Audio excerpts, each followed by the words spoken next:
So hello everyone, स्वागत है आपका हमारे यूट्यूब चैनल पर। आई होप आप लोग बढ़िया होंगे, स्वस्थ होंगे, मजे में होंगे। चलिए, आज जानने वाले हैं क्रांतिक कोण किसे कहते हैं, उसके बारे में जानेंगे और उनकी शर्तें क्या है। ठीक है, चलिए जानते हैं क्रांतिक कोण क्या है। क्लास 10th का फिजिक्स। ठीक है, आइए देखते हैं क्रांतिक कोण क्या है।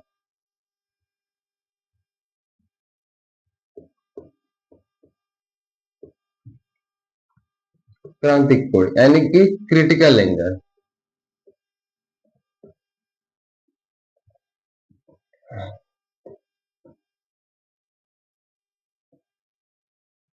क्रिटिकल एंगल किसे कहते हैं बहू?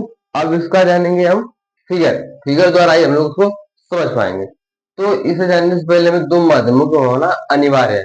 वो दो माध्यम आप अच्छे तरीके से समझे कौन कौन हो सकते हैं? सघन और विरल। देखिए, माध्यम मिलते हैं। ये तो माध्यम हो गया। माध्यम हो गया, समझ चुके हैं आप लोग कि विरल कौन है और सघन कौन है। तो ये वाला माध्यम हुआ है विरल, और ये ले लो सघन। जल ले लो या फिर कांच ले लो, जो भी ले लो, तो वो हो जाएगा वो सघन माध्यम।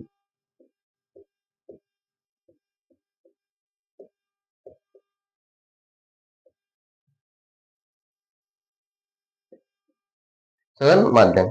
चलिए, अब जानेंगे इसके बारे में। ठीक है, सघन माध्यम में किरण कैसे जाएगी उसके बारे में हम लोग समझेंगे। तो इसमें पहले एक अभिलंब डालेंगे। ठीक है, एक है एक अभिलंब। अब एक किरण इसमें आएगी। ठीक है, किरण आई। ठीक है, अब क्या करेंगे बाबू? ये कोण बनाएगी। क्या करेंगे? 90 अंश का कोण बनाएगा। आपको हमने दिख गया है, ये देखिए, ये देखिए। ठीक है, अब बनाई क्या हुई? एक कोण बनाई। यहाँ पर कोण आपको दिख रहा है, ये 90 अंश का कोण बन चुका है। ठीक है, 90 अंश का कोण बन चुका है। इसको हम नाम में दे दीजिए ए आर हो गया। ठीक है, इसको एन दे दीजिए, इसको एन डैश कर दीजिए। तो इसका नाम है। ठीक है, अब चलते हैं इसकी परिभाषा बनाएंगे। इसी तरीके से इसका परिभाषा बनेगा, इसी फिगर से बनेगा। ठीक है, चलिए जानते हैं इसका परिभाषा क्या है। ठीक है, देखिए, क्रांतिक कोण। क्रांतिक कोण सरल माध्यम में। ठीक है, क्रांतिक कोण सरल माध्यम बना हुआ आपतन कोण है। क्रांतिक कोण सरल माध्यम बना हुआ आपतन कोण है, जिसके लिए अपवर्तन कोण का मान 90 अंश होना चाहिए। देख लीजिए, क्रांतिक कोण सरल माध्यम बना, इस पे पूरा एकदम सरल माध्यम बना वह आपतन कोण है जिसके लिए अपवर्तन कोण का मान क्या होना चाहिए बाबू? 90 अंश होना चाहिए। तो ये देखिए, 90 अंश का यहाँ पर कोण बन चुका है, जिसको क्या है वो क्रांतिक कोण। ठीक है, ये क्रांतिक कोण की फिगर। अब इसकी परिभाषा लिखेंगे। ठीक है, आइए फिगर हो चुका, आप परिभाषा जानेंगे। चलिए लिखते हैं परिभाषा।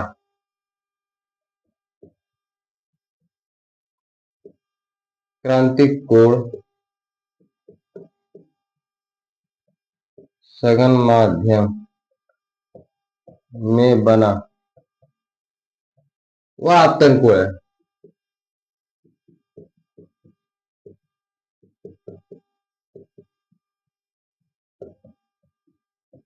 जिसके लिए अपवर्तन कोण का मान कितना हो जाएगा?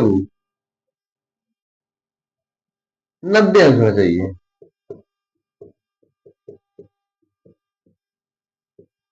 बस इतना सिंपल है, आपको करना है। ठीक है, पेपर में पूछता भी है कि क्रांतिक कोण एवं उनकी शर्तें क्या है।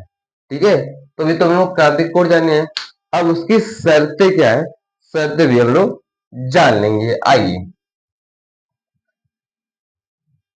क्या है क्रांतिक कोण की शर्तें? तो ये क्रांतिक कोण लिखा है, डाल देते हैं शर्तें। इसकी पहली शर्त क्या होगी? इसकी पहली शर्त क्या होगी वो? कि प्रकाश किरण सदैव जो है कि विरल माध्यम की ओर जानी चाहिए। ठीक है, सरल माध्यम से विरल के माध्यम को जानी चाहिए। लिख लेते हैं, प्रकाश किरण सदैव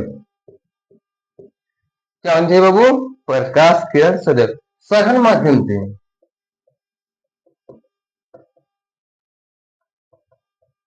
सघन माध्यम से विरल माध्यम की ओर जाना चाहिए।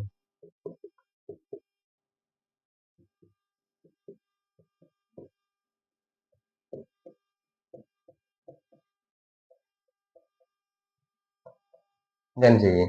तो ये अब इसकी पहली शर्त है। दूसरी शर्त क्या है उसको देखना है। दूसरी शर्त क्या है उसको भी देखना जरूरी है। अपवर्तन कोण, ठीक है, जो अपवर्तन कोण बना था नीचे आप लोग को दिखाया जैसे आर से व्यक्त किए थे, क्या होगा वो अपवर्तन कोण का मान 90 अंक होना चाहिए। ये उसकी दूसरी शर्त थी।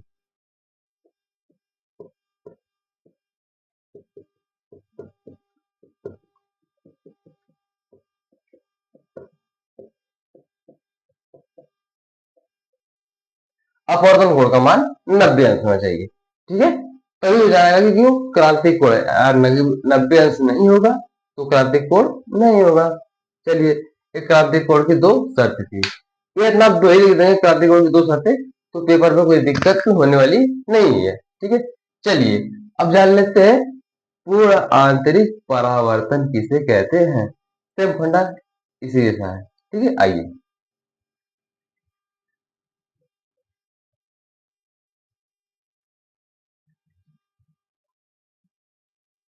क्या है बबुआ, सॉरी, पूर्ण आंतरिक परावर्तन।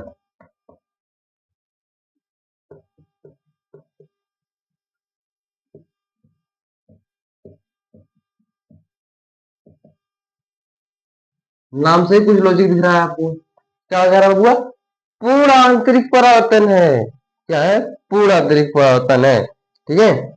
तो क्या इसके पता कर लेते हैं।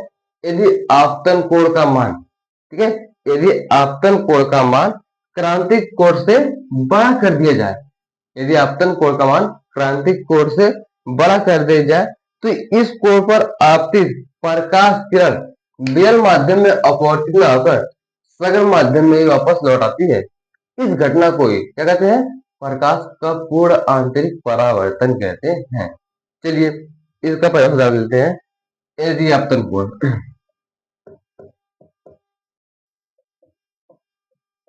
यदि आपतन कोण का मान क्या कर दिया जाए, क्रांतिक कोण से बड़ा कर दिया जाए,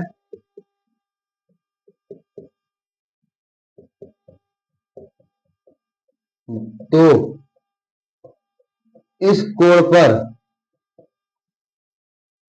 तो इस कोण पर क्या होगा वो, तो इस कोण पर आपतित प्रकाश किरण,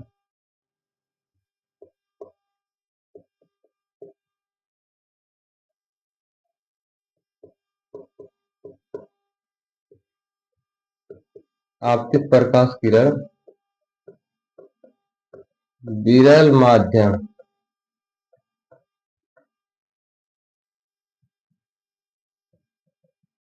तो इस कोण पर आपतित प्रकाश किरण विरल माध्यम में अपवर्तित, सॉरी यहाँ पर कुछ दिक्कत मुझे दिख रहा है, मैं बता रहा हूँ। आपतित प्रकाश किरण विरल माध्यम में अपवर्तित ना होकर, अपवर्तित ना होकर सघन माध्यम में, सही है। तो आपतित प्रकाश किरण विरल माध्यम में अपवर्तित ना होकर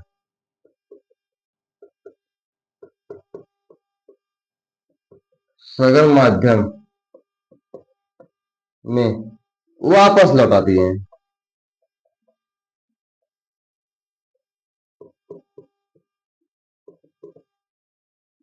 इस घटना को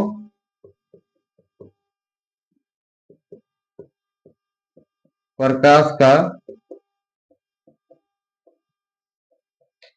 पूरा आंतरिक परावर्तन कहते हैं।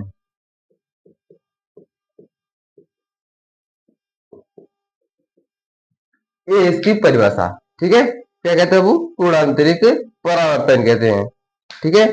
आखिर प्रकाश के विरल माध्यम में अपवर्तन होकर सघन माध्यम में ही वापस लौट आती है, ठीक है। इस घटना को प्रकाश का पूर्ण आंतरिक परावर्तन कहते हैं। इसमें किरणों का कनिक भी क्षय नहीं होता है, ठीक है। क्या होता है वो, इसमें किरणों का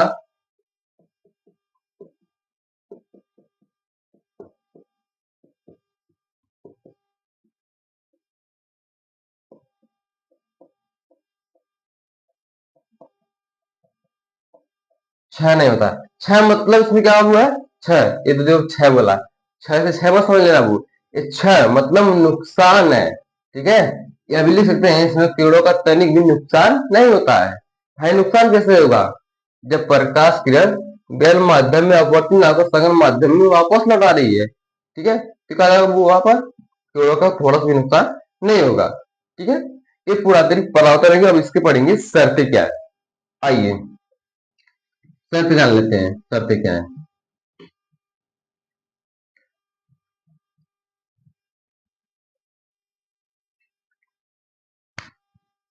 शर्तें क्या है भैया, पूर्णांतरिक परावर्तन की पहली शर्त, इसकी भाई कुछ शर्तें होंगी ना, तो जानना जरूरी है। क्या है, प्रकाश किरण सदैव सरल माध्यम से विरल माध्यम की हो जानी चाहिए। प्रकाश किरण सदैव सघन माध्यम से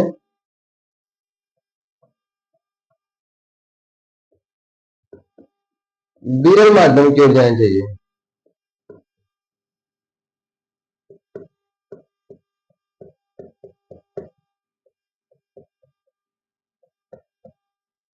अब दूसरी शर्त क्या हुआ है, देख लीजिए, प्रकाश किरण सदैव सघन माध्यम से विरल माध्यम की हो जानी चाहिए, इसकी पहली शर्त है। अब इसकी दूसरी शर्त क्या है, उस भी जानेंगे। आपतन कोण का मान, आपतन कोण का मान क्या होना चाहिए बाबू, क्रांतिक कोण से बड़ा होना चाहिए।